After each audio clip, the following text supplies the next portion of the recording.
కుటుంబస్తులకో, లేకపోతే నీ సమాజ ప్రజలకో, నీ గ్రామ ప్రజలకో, నీ ప్రాంత ప్రజలకో నువ్వు సువార్త చెప్పాలని ఉన్నావు. నీకు భారం ఉంది. దేవుడు నీకు టైం ఇస్తాడు. ఫలానా వాళ్ళకి నువ్వు చెప్పే టైం ఇస్తాడు. ఆ టైం నీకు ఇచ్చినప్పుడే నువ్వు వాళ్ళకి చెప్పాలి.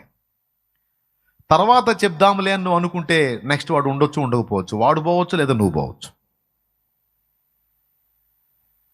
అంటే దేవుడు నీకు టైం ఇచ్చినప్పుడే నువ్వు సువార్త చేయాలి. ఆ టైం దాటిపోయిందంటే తర్వాత చెప్దాంలే అనుకుంటే రేపు నువ్వు చెప్పడానికి వాడు ఉండకపోవచ్చు, లేదా చెప్పడానికి ఆలోచించిన నువ్వు ఉండకపోవచ్చు. వాళ్ళ లైఫ్ గ్యారంటీ లేదు, మన లైఫ్ గ్యారంటీ లేదు కదా. ఆమె లైఫ్ గ్యారంటీ లేదు తల్లి, నీ లైఫ్ గ్యారంటీ లేదు. దేవుడు ఆమెను పిలవచ్చు, లేదా నేను పిలవచ్చు.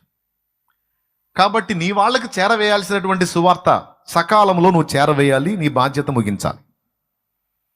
ఆ తర్వాత చూద్దాంలే వాళ్ళు ఏమన్నా అనుకుంటారేమో అని నువ్వు సిగ్గుపడి నువ్వేదో గందరగోళం అయిపోయి వాళ్ళకి అందించాల్సిన సమాచారం అందించకపోతే వాళ్ళు నరకంలో మండినంత కాలం నిన్ను తిడతానే ఉంటారు. ఆ దరిద్రుడు తెలుసుకొని కూడా మాకు చెప్పలేదు, ఆ దరిద్రపు తెలుసుకొని కూడా మాకు చెప్పలేదు, మా రక్త సంబంధి అయి ఉండి అని వాళ్ళు నరకంలో మండినంత కాలం నిన్ను తిడతానే ఉంటారు. ఇప్పుడు నువ్వు చెప్తే ఎగతాళి చేస్తారు. రేపు చచ్చిన తర్వాత, నరకంలో పోయిన తర్వాత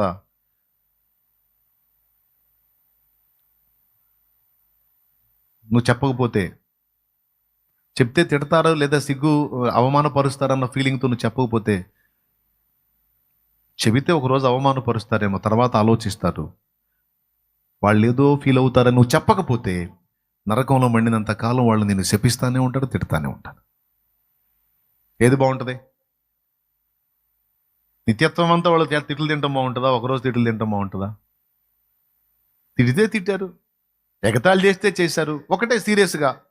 ఇప్పుడు నేనేం పిచ్చోడిని కాదు, పిచ్చిదాన్ని కాదు. యేసు ప్రభు నిజమైన దేవుడు, మన పాపాల కోసం ప్రాణం పెట్టి తిరిగి లేచాడు. ఆయన యందు విశ్వాసం ఉంచిన వాడు నరకాన్ని తప్పించుకుంటాడు. నిర్లక్ష్యం చేసిన వాడు, తెలిసి కూడా తృణీకరించిన వాడు శిక్షలోకి వెళ్తాడు. మనల్ని రక్షించే ఏకైక మార్గం యేసు క్రీస్తు ఒక్కడే.